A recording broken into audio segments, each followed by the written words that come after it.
নমস্কার, আমি doctor P সরকার, naturopathy. আজকে আমি বলবো যে আমাদের খাওয়ার সময় টিভি দেখা উচিত কি উচিত নয়।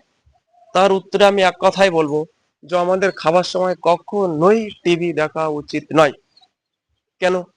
খাবার সময় টিভি দেখলে আমাদের শরীরে নানান রোগের সৃষ্টি শুরু হয়ে যায়। ঠিক আছে, যেমন মূলত কি কি রোগ, মাথায় যন্ত্রণা, মানে মাথার দিকে রোগটা বেশি হয়, ওকে, ব্রেনের সাইড করে মাথায় যন্ত্রণা, ওকে, আর কি মাইগ্রেন, হেডেক, মানে আধা সিদ্ধ, মানে অর্ধেক পজিশন, মানে খুব ব্যথা করবে এরকম ধরনের। তারপরে ভুলে যাওয়া, মানে কেউ কোনো কিছু বললো আর মনেই নেই। ঠিক আছে, ভুলে যাওয়া রোগটাও খুব সৃষ্টি হয়ে যায় আস্তে আস্তে। আর লাস্ট কন্ডিশন কি হয়, আহ, যে আমাদের ব্রেন স্ট্রোক, ব্রেনের রোগ, ব্রেন স্ট্রোক, মানুষ মারা যায় ঠাক। ওকে, এই রোগটাও সৃষ্টি হয়ে যায় এর থেকেই মূলত। আরো অন্য কারণে হতে পারে, লেকিন মূলত এই কারণে কিন্তু হয়। কেন?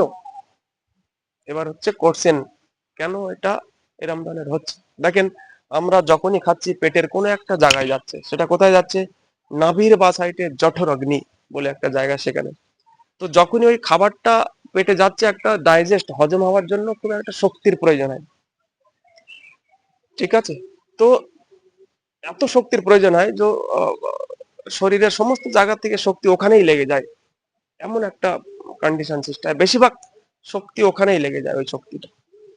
তো যখনই আপনি এরকম হা হা করে টিভি দেখছেন খেতে খেতে, ঠিক আছে, তখন আপনার চোখ কিন্তু, চোখেরও শক্তির প্রয়োজন হচ্ছে।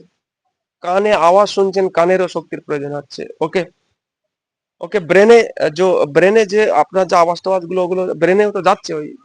ঠিক আছে, ব্রেনেরও তো খুবই শক্তির প্রয়োজন হচ্ছে সেই সময়। ঠিক আছে, তো যে শক্তিটা এখানে কাজে লাগছিল, সমস্ত শক্তি টোটালি, মানে এই দিকেই বেটে গেল, মানে ডিভাইডেড হয়ে গেল। ঠিক আছে, চোখে, কানে, মানে ব্রেনের সাইডে এই শক্তিটা ডিভাইডেড হয়ে গেল। ওকে, তাহলে আপনার মানে এখানেও ভালোভাবে হজম হচ্ছে না।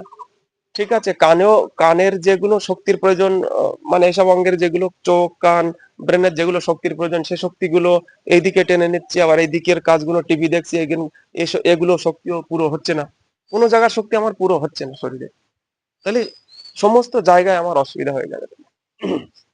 শক্তি কোনো জায়গায় পুরো ভাবে কাজ করতে, যেটা শক্তির দরকার, ঠিক মানে কোনো জায়গায় শক্তি পুরো পাবেন না।